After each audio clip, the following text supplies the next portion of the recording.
Good morning, everybody. Welcome to the Progressive American. I'm Connor, back with another morning podcast about the week's news from a progressive perspective. Welcome back to the show. As you all know, I was on vacation, but it's good to be back. I did, however, find an unusual welcome when I came home, which we will get into soon. It is Saturday, June 26th, 2021, and today we will be discussing the recent tornado that tore through Illinois and its role in civic cooperation. We will also look at Florida's new laws on political allegiance, the Biden administration's deal on infrastructure, and the Justice Department's lawsuit against Georgia. Now, with recent introductions out of the way, let's get into the news. So, a bit of a personal story. As I mentioned earlier, when I came home, there was an unusual scenario. Specifically, there was a tornado that hit my hometown in Illinois. The suburbs of Chicago were hit with a serious tornado that destroyed multiple homes and injured several people. Thankfully, nobody died, and most of the people have cooperated to help one another during these trying times. However, it will take several days before the destruction that hit the town can be removed. Even then, there are numerous families who have to worry about their insurance, and numerous other problems with finding new homes. And all of that is being done with the support of state and county government employees, meaning we are all connected in our collective needs and are to some extent dependent upon the government. If it were not for the government workers taking this crisis seriously, the streets would have still been blocked, and it would have been nearly impossible for the city to recover as much as it has. Additionally, we as citizens should be able to cooperate when joint problems break out, like a tornado. Now, all of this seems obvious, but I wanted to bring it up because many people seem to forget that the government exists to address things that the individual can't, like this disaster.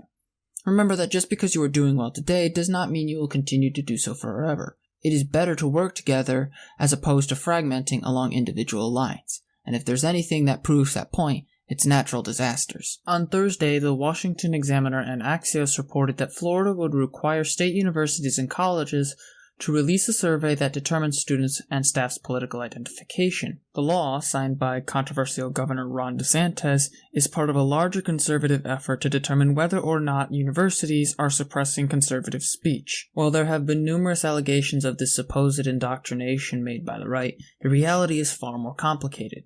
A survey conducted by the Foundation for Individual Rights in Education found that 70% of students said that the college administrators, quote, make it clear to students that free speech is protected on campus, end quote. 57% of students said that they felt that college administrators would protect their First Amendment rights in a controversy over, quote, offensive speech, compared to 41% who said that they would punish the speaker. In other words, the idea that there is a widespread suppression of the rights of students in academia is not as self-evident as some would like to believe. The study is also impressively large, with 19,969 undergraduate students from 55 colleges and universities from across the country being surveyed. While the report did confirm that students self-censor to some extent, it is important to compare the results to the larger population.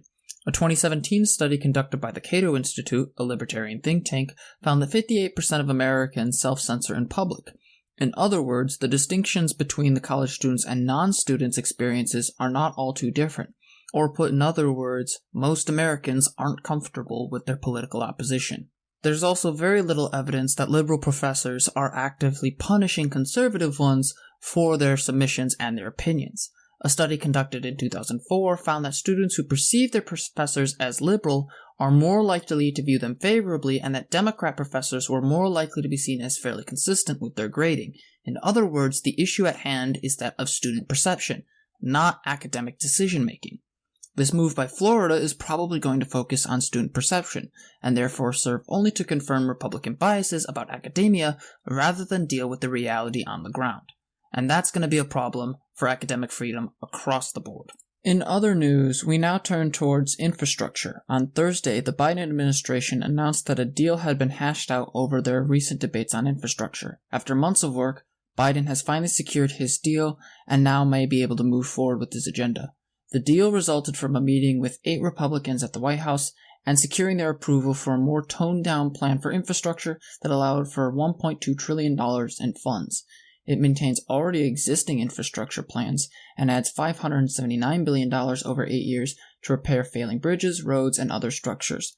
The White House reports that it will be paid for by increasing IRS enforcement to bring in $140 billion in unpaid tax revenue in addition to other moves. The deal is part of a larger attempt by the Biden administration to ensure its $4 trillion plan is passed in what progressives have seen as a long-needed investment in the American public. However, it is far from guaranteed. While Republicans want this deal to be the end-all of the infrastructure debate, Democrats are firmly in favor of a separate bill that they hope to pass through the reconciliation process in addition to the one that they've agreed to. Such a process allows the Democrats to pass legislation with a simple majority if it relates to the government's budget. In this case, it will be directly tied to budget initiatives and therefore can circumvent the filibuster.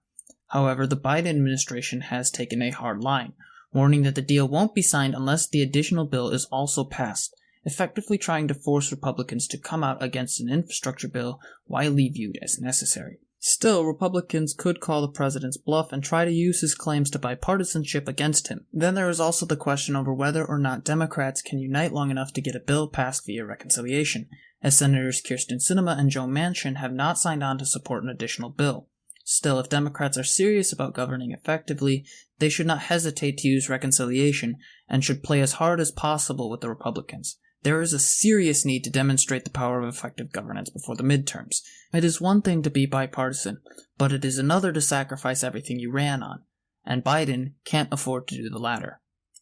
In yet another clash, the Justice Department is now suing Georgia over its new voter laws, which adversely affect people of color.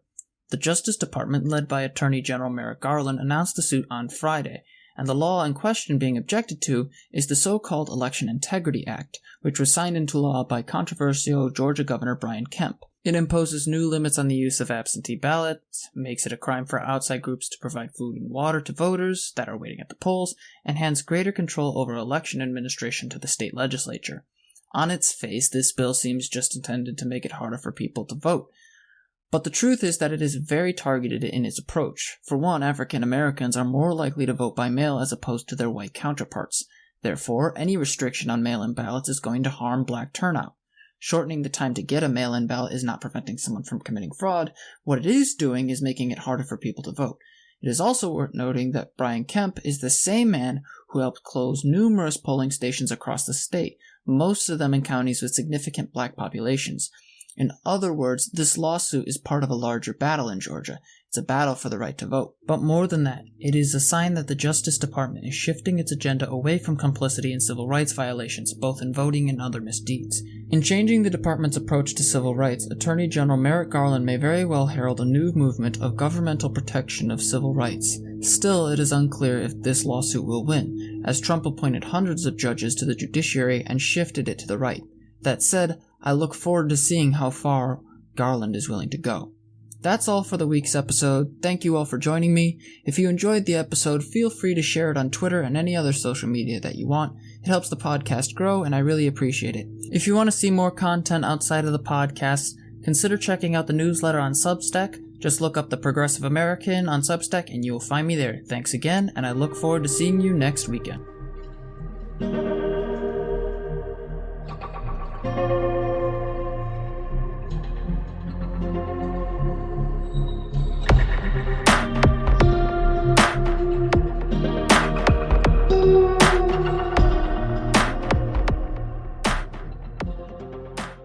Good morning, everybody. Welcome to The Progressive American. I'm Connor, back with another morning podcast about the week's news from a progressive perspective. Welcome back to the show.